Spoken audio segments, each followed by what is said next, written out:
Hariom friends. अध्यात्म में हम लोग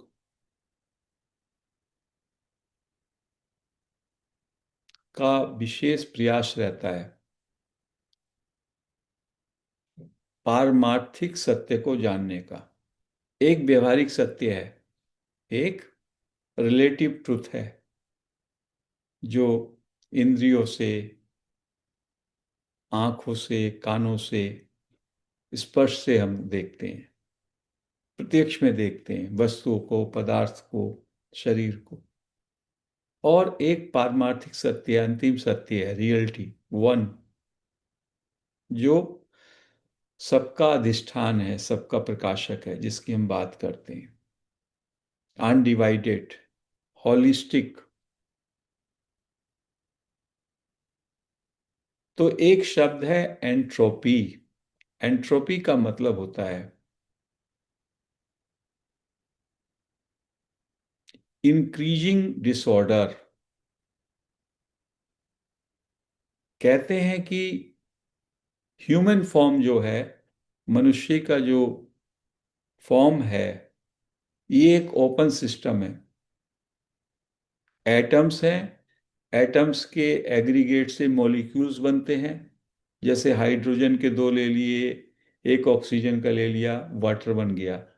ऐसी जो हमारी ये बॉडी है, हमारी जो ये फॉर्म है, इसमें भी मॉलिक्यूल्स का इंटरेक्शन हो रहा है और एनर्जी का आदान प्रदान हो रहा है। तो एनर्जी बाहर के एनवायरनमेंट से आती है और खर्च होती है, और थोड़ी एनर्जी अनअवेलेबल रहती है, वो यूज नहीं हो पाती। उसी स्थिति को कहते हैं entropy. Certain amount of energy is unavailable for sustaining the system.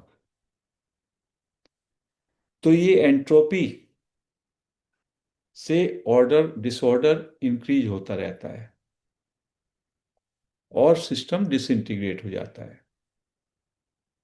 तो जो ह्यूमन ब्रेन है, ह्यूमन ब्रेन में डेथ का डर रहता है। ह्यूमन में ब्रेन जो है, हमेशा स्ट्रगल करता रहता है डेथ को पोस्टपोन करने की। जो कॉमन व्यक्ति का ब्रेन है, उसमें डेथ का डर है। हमेशा उसके ब्रेन में ये बात रहती है, डेथ डेथ डेथ, और उसको वो पोस्टपोन करना चाहता है। और उसमें बहुत सारी एनर्जी डिके होती रहती है। लेकिन एनलाइटनमेंट के कारण, अवेकनिंग के कारण, जिन लोगों का डेथ का भय खत्म हो जाता है, तो उसको कहते हैं surgical operation of the brain. उसको कहा एनलाइटेंड मास्टर ने। वो फियर ऑफ डेथ खत्म हुआ, तो then brain is total, in total order, जिसकी जय कृष्णमूर्ति बात करते हैं। So there is one dimension जिसमें कि डेथ का फियर रहता है, हमारी जो लेवल है। और एक एनलाइटेनमेंट की फ्रीक्वेंसी है जिसमें fear of death is totally gone. उसको कहते हैं holistic existence. So enlightened person lives in a holistic existence. And हम लोग जो है फ्रेगमेंटेड रहते हैं। हम लोग डिवाइडेड वे में रहते हैं। मैं एक शरीर हूं, मैं एक मन हूं। तो मैं अपनी इस इंडिपेंडेंट एग्जिस्टेंस को इंडिपेंडेंट मानते हुए होलिस्टिक फ्लो के साथ नहीं चलता, और इससे डिसऑर्डर और एंट्रोपी बढ़ता है। डेथ का फियर बढ़ता है। कहते हैं if the fear of death is removed from the brain, तो जो ब्रेन के सेल्स हैं वो डिके नहीं करते, and life can be prolong to any extent. ये संत जो हैं, जैसे संत ज्ञानेश्वर थे, या जो बड़े बड़े संत होते हैं, उनका लाइफ कितना भी प्रोलॉन्ग हो सकता है। सेल्स जो हैं वो, उसमें कोई डिसइंटीग्रेशन नहीं होता। केवल ये जो फियर ऑफ डेथ है इससे होता है।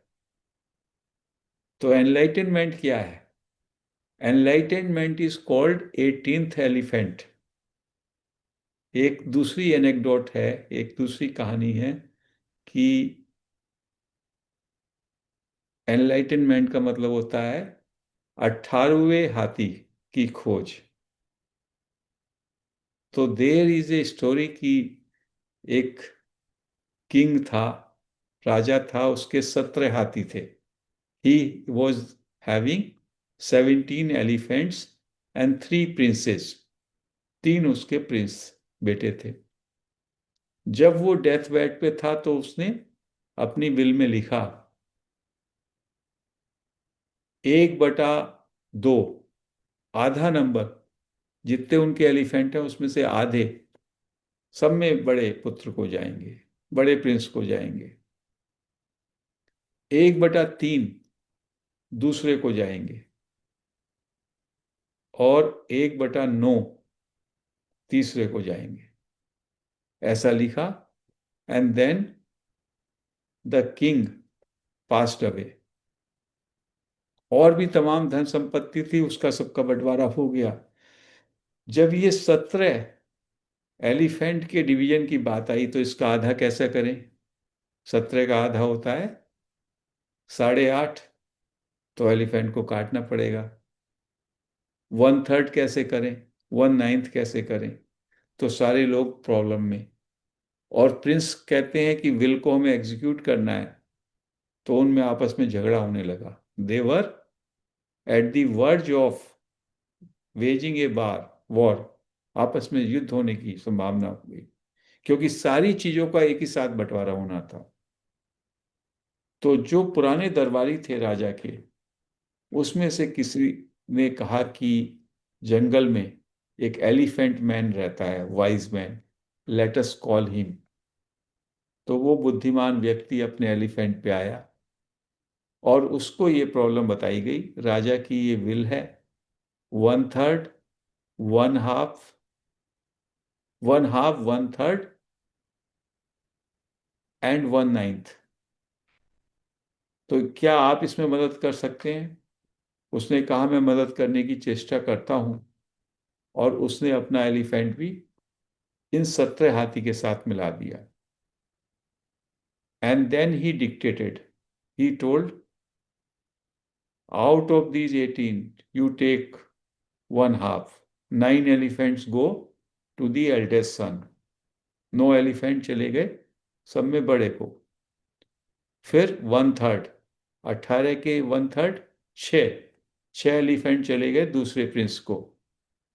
और 18 के 1/9, 2 चले गए थर्ड को। तो 9 + 6 15 और 2 17, और एक बचा उसका, वो उसने वापस ले लिया। And the problem got resolved. तो these sages are saying this 18th elephant is the enlightenment. जब आपको ये विजडम आ जाती है तो आपके पास कोई प्रॉब्लम नहीं रहती। नहीं तो आपका जीवन 17 एलिफेंट की उलझन के साथ चलता है। आपको हर समय कोई ना कोई समस्या, कोई ना कोई इवेंट, उससे आप जूझते रहते हैं। और आपके पूरा जीवन कंफ्यूजन में, कॉन्फ्लिक्ट में, विषाद में जीते हैं। क्योंकि आप उस समस्या की जड़ को नहीं देखते, उस समस्या को, उस घटना को समेकित रूप में नहीं देख पाते। समेकित रूप में क्या देखना है? 18वें एलिफेंट को भी साथ ले लीजिए। कहाँ से वो समस्या पैदा हुई? That is understanding the total flow of life, not in a fragmented way. हमारी कोशिश क्या होती है? उसी समस्या को उतना ही बाकी बैकग्राउंड से हटा करके देखते हैं। If we can have the holistic view of the problem, that in that problem there is a solution, because वो घटना, वो सिचुएशन ऑलरेडी एनकोडेड है in the holistic existence. Entire life is interdependent. सारी की सारा जीवन एक दूसरे पर अन्योन्याश्रित है।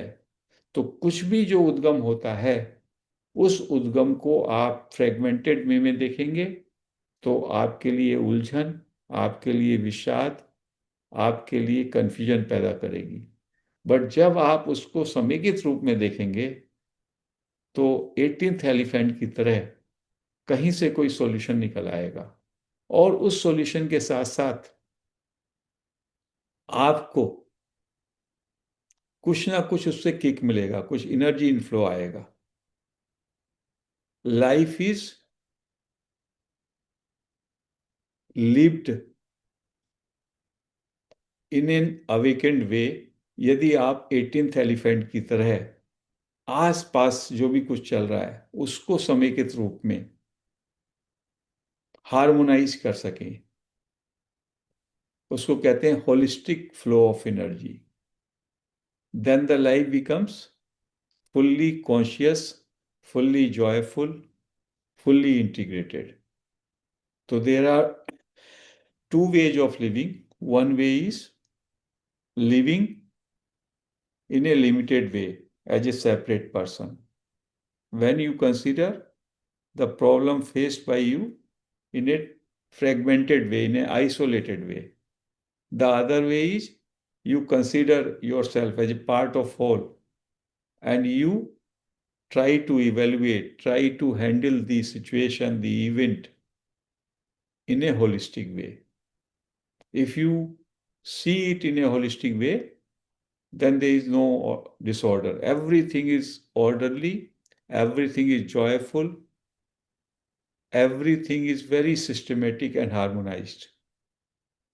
So हमारा दृष्टि का परिवर्तन है। तो अवेकनिंग और enlightenment is a change of our outlook, integrating this situation, visualizing the situation in totality, in holistic way, then there is no problem, there is no difficulty, there is no confusion.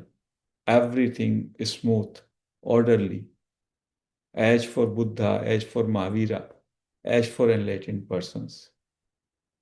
Because then you operate on a higher energy level, on a different dimension. That is the holistic dimension. अभी हम जो है limited dimension में हैं, जब हम केवल अपने को एक सेपरेट पर्सनैलिटी मानते हैं।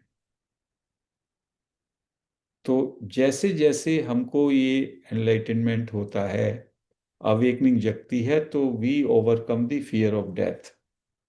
तो हमारा ब्रेन जो लगातार कॉन्फ्लिक्ट में रहता है, फियर ऑफ डेथ को पोस्टपोन करने की कोशिश करता है, उसको वो ओवरकम कर लेता है। Then the brain is totally silent, is totally order, in peace, in harmony. और जो डिके हो रहा है, जो एंट्रोपी हो रही है, वो भी रुक जाती है। This is what these sages are explaining in Advaita gyan. तो friends, we conclude this discourse here. Thank you.